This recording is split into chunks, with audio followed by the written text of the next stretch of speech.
This weekend, America celebrates 250 years. And to celebrate the occasion, Cron.com in Houston released its list of the top 250 Texans who shaped our state.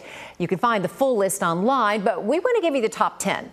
Lyndon B. Johnson, Sam Houston, Beyonce Knowles, Willie Nelson, Stephen F. Austin, George W. Bush, Barbara Jordan, George H.W. Bush, Selena Quintanilla, and Michael Dell. Other notable names: George Strait at number 17, Jerry Jones at 18, and Simone Biles at 21.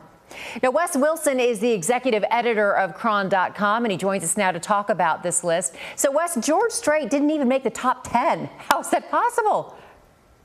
I know. I think we were going to probably anger people no matter what we did with this. But, you know, really when we were looking at some of the cultural stuff, you know, he was just a touch lower. But really, I think anybody inside the top 25, it's hard to find much fault with. Yeah, you know, another thing we noticed that I thought was very interesting is that Beyonce was ranked above two presidents, both George W. Bush and Bush Sr. So how did your team make that decision?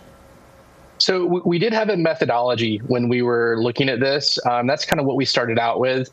Some of it is like, how recognizable are the names? How much do they contribute to the world, or to their field, I should say? What do they contribute in Texas specifically?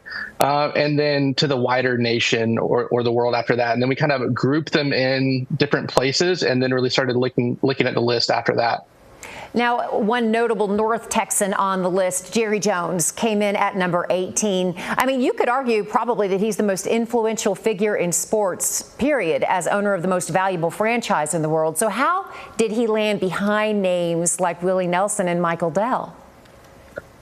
So really, he was actually a little bit lower, to be honest with you. And then the sports people were like, no, he's got to be higher. He's got to be higher. And so we did bring him up. The thing I kept coming back a little bit to was the first owner of the Dallas Cowboys, the Jerry Jones before Jerry Jones, Clint Murkison Jr. If you asked, polled 100 people on the street right now, who is Clint Murkison Jr., I don't know if half of them, certainly not the younger people, are going to be able to tell you. People do know Jerry. But there would have been a time when it would have seemed unfathomable that, 40, years plus, people wouldn't know who Clint Murkison Jr. was. So a little bit of that, will it stand the test of time type of thing? And he very well could. He's still in the top 20, so that's still a great spot. But that's kind of why it didn't necessarily break the top 10. I'm looking forward to seeing all of the names on the list. Wes, thank you very much for your time.